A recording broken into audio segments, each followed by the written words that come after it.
Hi friends, welcome to our channel. ఇవాళ release అయిన how to train your dragon అనే Hollywood movie చూడటం జరిగింది. టోటల్ రన్ టైం వచ్చేసి 2 గంటల 5 నిమిషాలు.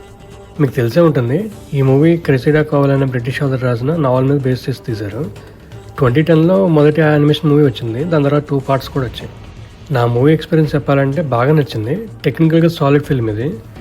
ఈ మూవీ సిరీస్ని ఫాలో అయ్యే వాళ్ళు అస్సలు డిసప్పాయింట్ అవ్వరు. అసలు ప్లాట్ లైన్ ఏంటి అంటే, బెర్కెన్ ఐలాండ్లో వైకింగ్స్ ఉంటారు. వాళ్ళని డ్రాగన్స్ బాగా ఇబ్బంది పెడుతుంటాయి అనమాట. వాళ్ళ చీఫ్ డ్రాగన్స్ చంపడానికి ట్రై చేస్తుంటాడు. వాళ్ళ కొడుకు అడ్డుపడతాడనమాట. ఎందుకు అలాగ జరుగుతుంది, ఐలాండ్ని కాపాడారా లేదా అనేది మూవీలో చూస్తారు.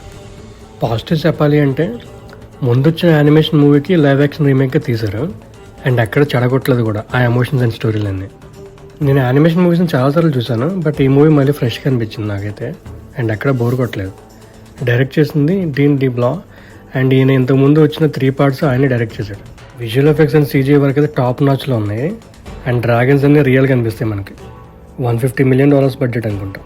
సినిమాటోగ్రఫీ అయితే ఎక్సలెంట్గా ఉంది. ఆ ఐలాండ్ లొకేషన్స్ కానీ, డ్రాగన్ ఫ్లైట్ సీన్స్ కానీ చాలా బాగున్నాయి. వర్క్ చేసింది బిల్ పోప్.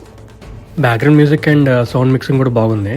ఆ వైకింగ్స్ కాలం నాటి థీమ్కి సెట్ అయ్యేలాగా జాన్ పావెల్ వర్క్ చేశాడు. మెయిన్ యాక్టర్స్ అందరూ బాగానే యాక్ట్ చేశారు. ఎక్కువగా Mason Thames, Nico Parker and Gerard Butler కనిపిస్తారు. ఆ క్యారెక్టర్ మేనరిజమ్స్ అన్నీ బాగానే పర్ఫెక్ట్గా చేశారు. నెగిటివ్స్ చెప్పాలంటే నాకేం కనిపించలేదు. బట్ యానిమేషన్ మూవీస్ చూసిన వాళ్ళు కొత్తగా ఏదైనా ఎక్స్పెక్ట్ చేస్తే కనుక వాళ్ళు డిసప్పాయింట్ అవుతారు. పోస్ట్ క్రెడిట్ సీన్స్ ఏమైనా ఉన్నాయంటే ఒకటి ఉంది. దీని సీక్వెల్ 2027లో వస్తుంది. ఈ వీడియోలో చెప్పింది కేవలం నా మూవీ ఎక్స్పీరియన్స్ మాత్రమే. Thanks for watching. Please like, share and subscribe to our channel.